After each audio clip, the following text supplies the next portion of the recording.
Hey, you know what? What's really interesting is when you're the only gringo on a team that is based out of Tijuana. That's how it was told to me from the coach of the Tijuana team, and his name happens to be Kit Pellow. How are you, Kit? Good. How you doing? Wonderful. Now, you don't have a Hispanic accent, and he fooled me. What happened? Well, I started playing winter ball down in Mexico about 11 years ago. And, you know, going down there, you know, in the off season, playing winter ball, coming back to the States, keep going down there. Well, you pick up things here and there. Sure. And it just makes it easier to get around when you speak the language. Right. And so, and another thing that kind of helped me is I met a girl down there, and she taught me and ended up being my wife. Well, you know what he said. You actually are not a full gringo, you're only half a gringo, because you speak better Spanish than he does. Well, I don't know that. I know I speak better Spanish than he speaks English, but you know, that's for another interview. So you know, it's fun. It's fun. So you came out of Kansas City. Now you're playing in Maui. Is this kind of an interesting dream along the way in your autobiography? Well, I'll tell you what, man. You know, growing up as a kid, and getting drafted and going to the minor leagues. Well, you think you're going to spend the rest of your career in the big leagues, just like everybody when they get started. And well, you know, I made it to the big leagues for a little over a year, and you know, I didn't really think beyond that. And then all of a sudden you don't have a job, and this team calls. I played in Korea for a year. I played in Taiwan.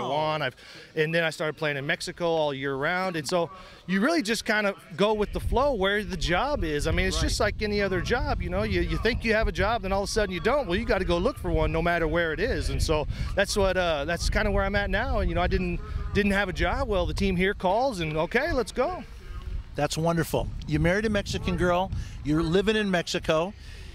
Do you hope to help other guys get into the baseball game? Where would you like to eventually end up? Well, you know, I'd like to end up coaching someday, and you know, I'm towards the end of my career. You know I don't have a chance to get back to the big leagues or probably even organized baseball because I'm 36 years old. I mean, who am I kidding? You know, I'm getting older for this game. So, you know, I'm going to try and make the transition here in the next year or two into coaching. And you know, it kind of worked out funny that our manager got thrown out of the game last night, and so he's suspended today. So I'm the acting manager today. So this will be my managing debut today.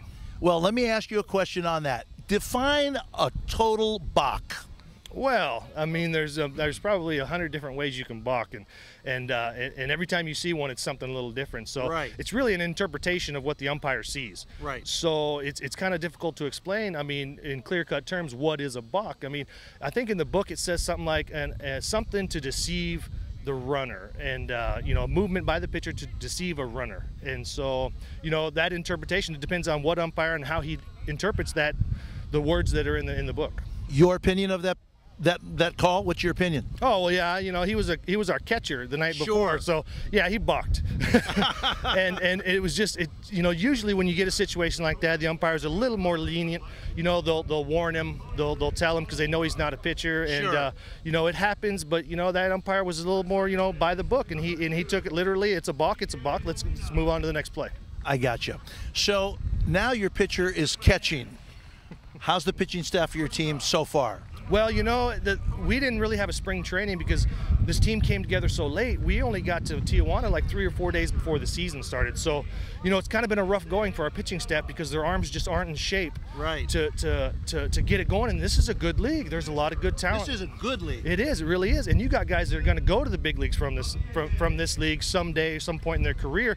And our guys just weren't in shape to do that, to start a season when everybody else had been practicing and playing games for a month. And I mean, we were starting behind. We were already behind in the race by a quarter length, you know. So, you know, we're catching up, we're starting to get in shape, and we're coming along.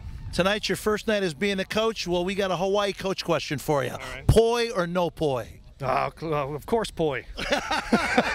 And this guy's living in Mexico, and he's from Kansas City. Congratulations. Right. Good luck to you, Coach. Thank you. Okay. We'll be right back.